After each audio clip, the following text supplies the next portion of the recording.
Olá, irmãos, tudo bem com vocês? Eu espero que sim, pois nós sabemos que temos um Deus tão grande e bom. Hoje, na nossa devocional, nós vamos refletir na parábola de Jesus sobre o grão de mostarda, que está no livro de Mateus, capítulo 13, versículo 31 e 32, que diz o seguinte: Outra parábola ainda lhes propôs Jesus, dizendo: O reino dos céus é como um grão de mostarda, que o homem tomou e plantou em seu campo. Embora seja menor dentre todas as sementes, quando cresce, chega a ser a maior das plantas e se torna uma árvore, de maneira que as aves do céu vêm aninhar-se em seus ramos. Na parábola do grão de mostarda, nota-se algo que é pequeno, mas que se tornará algo grandioso. É fácil ver o Senhor usando as consideradas pequenas coisas para fazer grandes obras. Na expansão do pequeno para o grande, nós temos o exemplo do Velho Testamento do rei Davi. Ele era o menor de sua casa, o mais novo da sua família, mas que se tornaria um grande rei em Israel. Outro exemplo é Gideão. Embora ele use de aspectos ali de justificativa para não cumprir a lei do Senhor, ou não cumprir a ordem que Deus estava dando para ele se considerava o menor homem da menor tribo.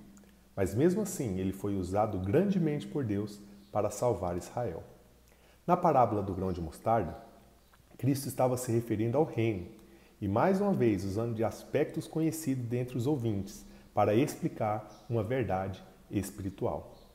Embora o grão ou o germinar do grão possam parecer coisas pequenas, nem se compara com a grandeza com que irá se tornar no futuro.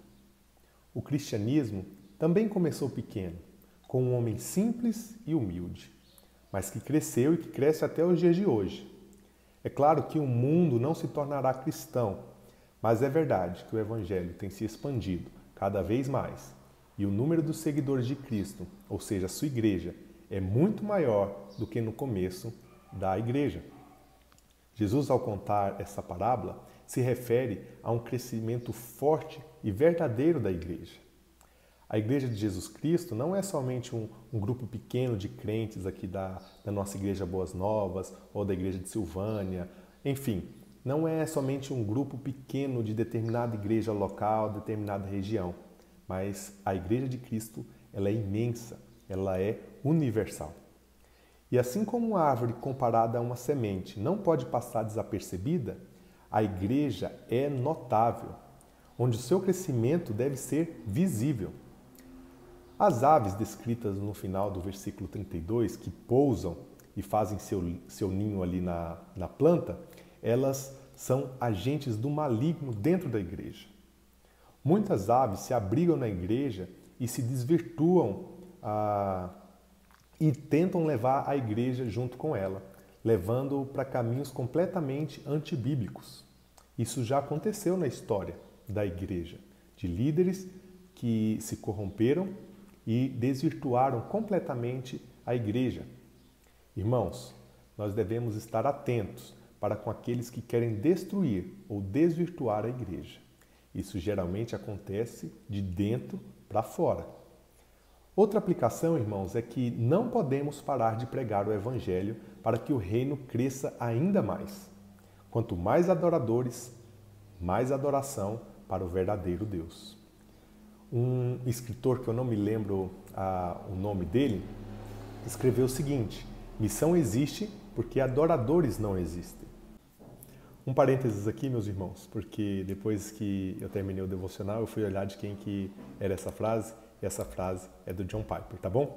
Então, segue aí com o vídeo devocional. Quanto mais adoradores, mais o rei é glorificado. E não pense que você tem que pregar para multidões, para inúmeras pessoas. Digo de uma vez só, um a um, o Evangelho vai sendo pregado e o reino sendo aumentado.